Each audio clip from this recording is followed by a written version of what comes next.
Welcome back for another deep dive. This time, we're going pretty deep diving into the world, according to Noam Chomsky.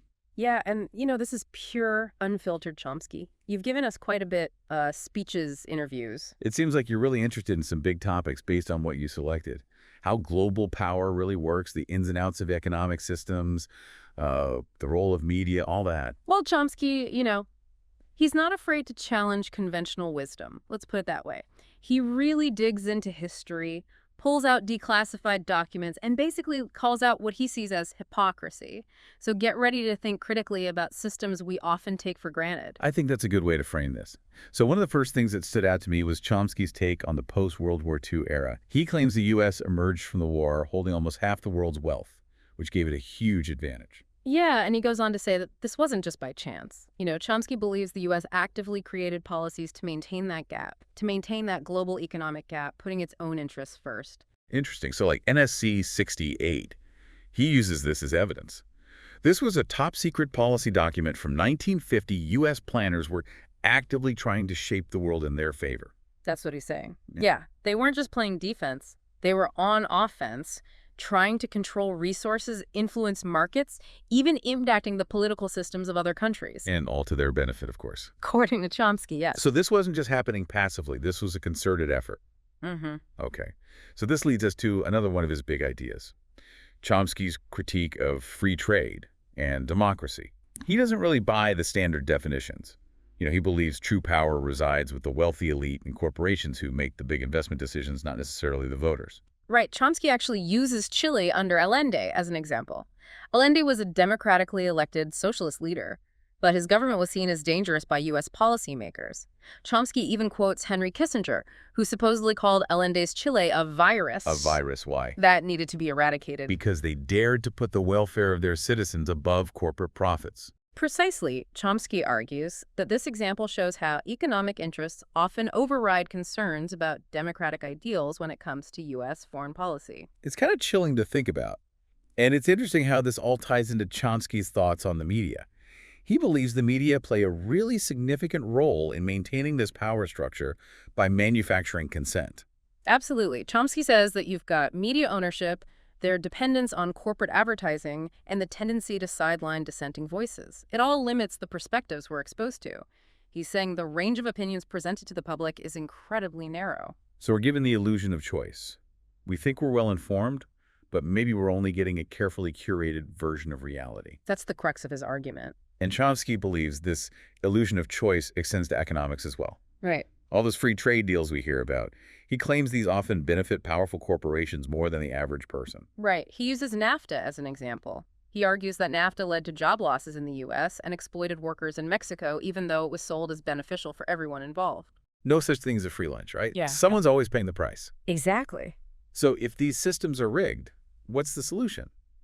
I'm guessing Chomsky isn't advocating for everyone to just sit back and accept it. Definitely not. He really emphasizes the importance of collective action, unions, social movements, people uniting to challenge the established order. He argues that individuals have very little power to take on these massive institutions alone. Real change, he says, comes from organized efforts. Which starts with understanding what's really going on right now, questioning assumptions, seeking out different sources of information, and refusing to accept the official narrative without critical thought. That's a great way to put it. One thing that really struck me was his warning way back in 1994 about the dramatic shift from productive investments to speculation within international capital flows. Yeah, that was remarkable. At the time, most international capital was used for trade and long-term investments. But he saw how quickly that was changing. He pointed out by 1990, speculation had taken over. And we've certainly seen the fallout, haven't we? Financial crises shaking the global economy, all driven by risky speculation, detached from real-world value. Yeah, Chomsky compared it to a house of cards built on debt and illusions, ready to collapse with the slightest breeze. And he was right. Yeah. He also dug into what he sees as the hypocrisy of free trade. He argues that powerful corporations and governments are constantly manipulating the system in their favor. Right. He uses the U.S. economy as an example, describes it as a system of public subsidy and private profit. Basically, taxpayers fund the research and development. But the corporations are the ones who reap the rewards. not very free. Definitely. It's like playing a game where the rules are constantly changing to benefit those already at the top. Yeah. Which, if we follow Chomsky's line of thinking, seems to tie back to his arguments about how power really works. We're all participating in a rigged game. And the sooner we recognize that, the sooner we can start pushing for real change. Right. Speaking of rigged systems, I was really struck by Chomsky's account of the U.S. supporting Nazi collaborators and suppressing anti-fascist movements after World War II. It really makes you question that good versus evil narrative that we often apply to history. Yeah, absolutely. He presents a really disturbing picture of how realpolitik and economic interests often overshadowed moral principles, even after fighting fascism. It's like a reminder that things are rarely black and white, and we should always be critical of those simple narratives. Yeah. Did those actions, as Chomsky suggests, lay the groundwork for the Cold War? That's his argument. He believes the U.S. frequently prioritized containing communism over supporting true democracy and self-determination. So the real enemy wasn't an ideology, but any challenge to U.S. dominance. It seems that way, according to Chomsky. It's a lot to think about. Huh. Makes you wonder how much of that is still influencing global politics today. That's one of the reasons Chomsky's work remains so relevant. It challenges us to consider those long-term impacts and to think critically about the systems that shape our world. It's not about accepting everything he says, but using his insights as a starting point for further exploration. Which I think is a great place to pause for now. We've covered a lot, and I'm sure you're already processing all this, thinking about what resonates with you, what challenges your own assumptions. Yeah, take some time to reflect. What are your initial reactions? What stands out as particularly thought-provoking? We'll continue this deep dive in our next session and explore even more of Chomsky's ideas. All right. Let's jump back into Chomsky's world. Yeah. One thing I found particularly interesting was his take on the so-called war on drugs. Yeah. He suggests it was more about targeting marginalized communities while those powerful institutions involved in drug trafficking got a pass.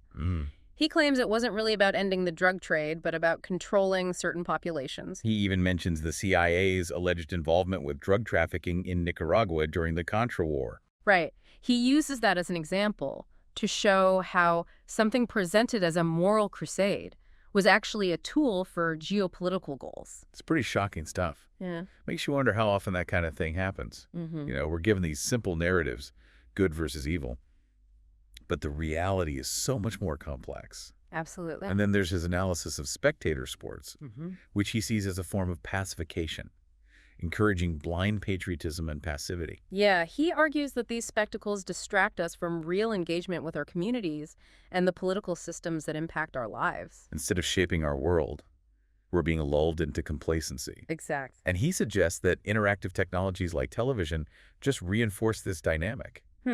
He even mentions an example of how interactive technology was initially marketed to women as a way to improve home shopping. Just a more efficient way to consume. Right. It all comes back to that illusion of choice. It does. It's a recurring theme in his work. And speaking of illusions, I was struck by that anecdote about the Brazilian general who said, "The economy is doing fine. It's just the people that aren't." Yeah, it really sums up that disconnect between economic growth and actual well-being. You know, what good is a booming economy if most people are still struggling? Exactly. And on a similar note, he brought up that statistic that 75% of Americans believe in religious miracles. It's a really interesting point.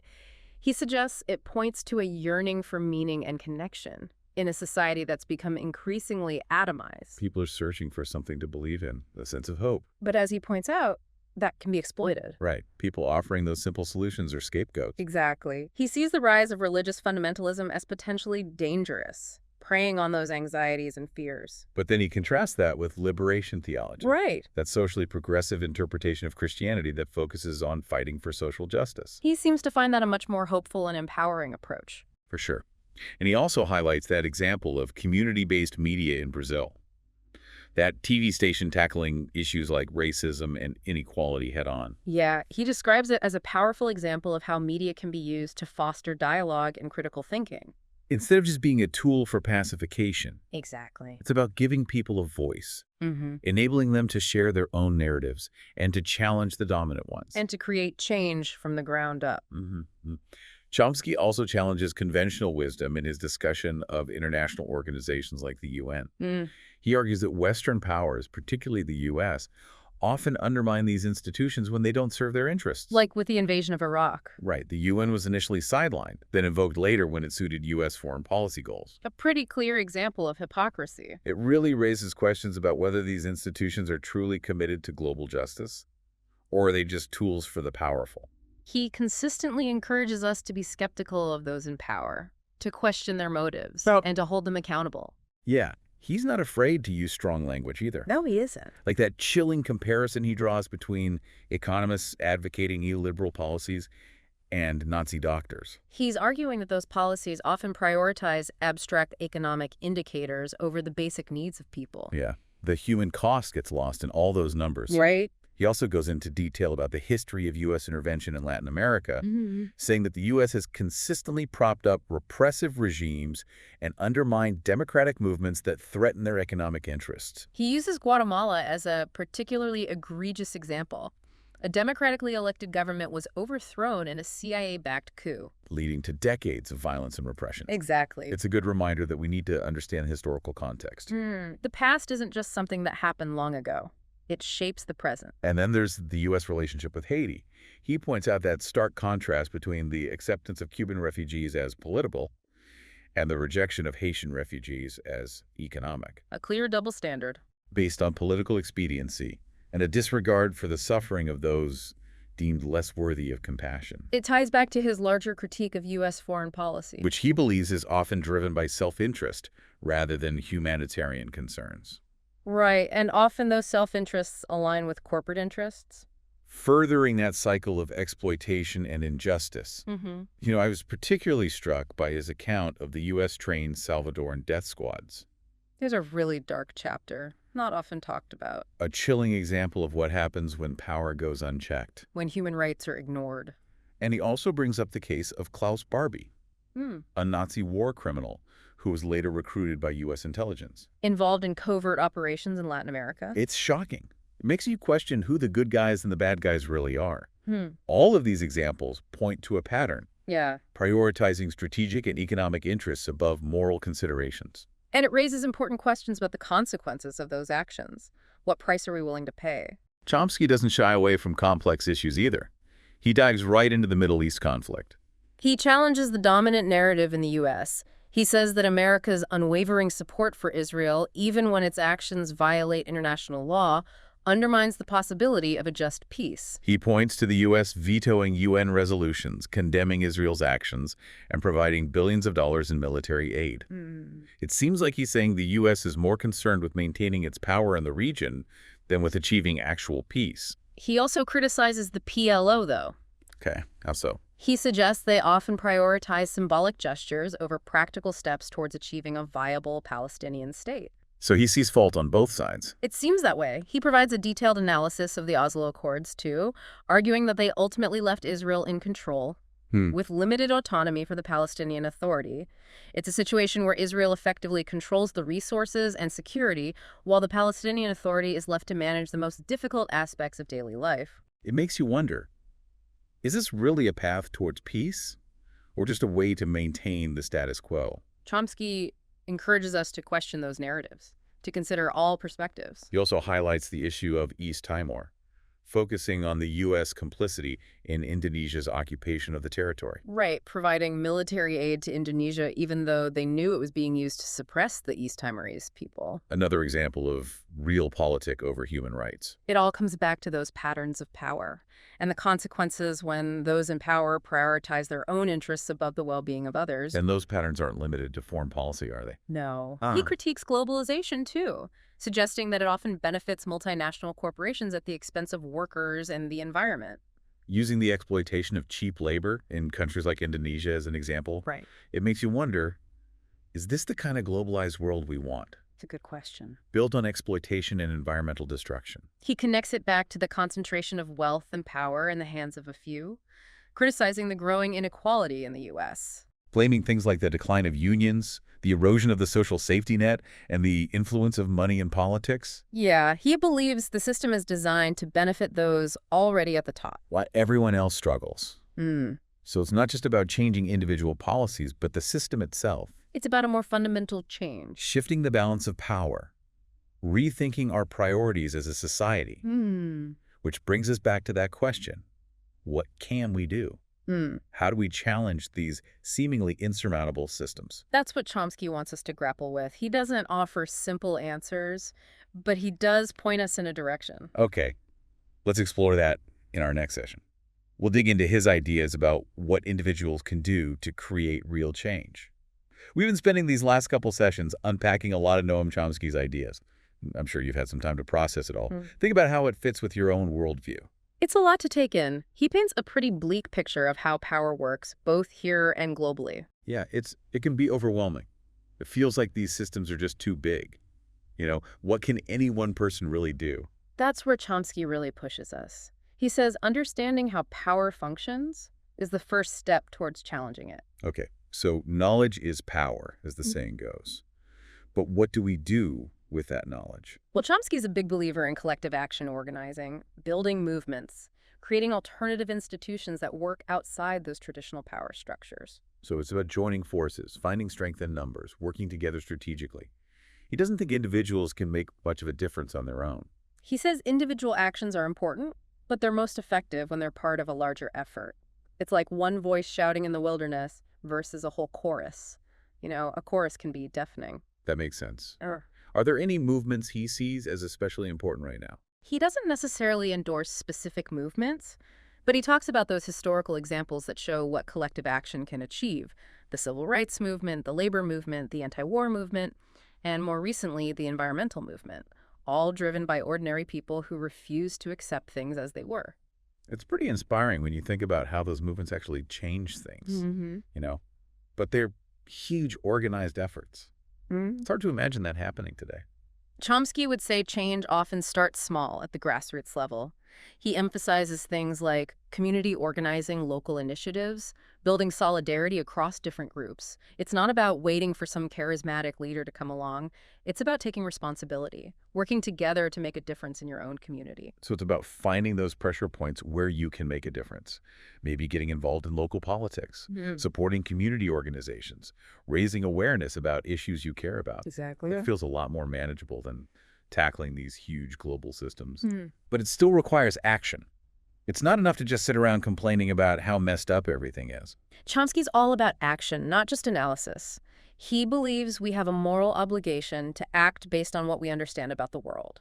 To become informed, engaged citizens. To speak out against injustice, to organize, and to fight for what we believe in. But that can feel scary, right? Yeah. Putting yourself out there, challenging the status quo. There's always that risk of being dismissed or even punished for speaking out. He acknowledges those risks, but he reminds us that progress has always come from people who are willing to challenge the powerful, to speak truth to power, to fight for something better. Complacency and silence are more dangerous than speaking out. That's what he seems to be saying. So what would you say is his most important takeaway? The one thing he really wants people to understand? I think it's that we're not powerless. Even against these huge systems, we have the power to change things. It starts with education, critical thinking, understanding how power works, but it can't end there. We have to act on that knowledge individually and collectively. To build a more just and equitable world. Exactly. It's a powerful message. It'd be easy to get cynical, to feel like our actions don't matter. But Chomsky says hope is a choice, and it's a choice we make every day. And that hope isn't blind optimism. It's about commitment to action, to the struggle, to never giving up on the possibility of something better. Well, I think that's a great place to wrap up this deep dive. We've covered a lot, explored some challenging ideas, and hopefully given you a lot to think about. Remember, knowledge is power, but as Chomsky would say, it's what we do with that knowledge that really matters. So how are you going to use what you've learned to make a difference in your own world? That's the question we should all be asking ourselves.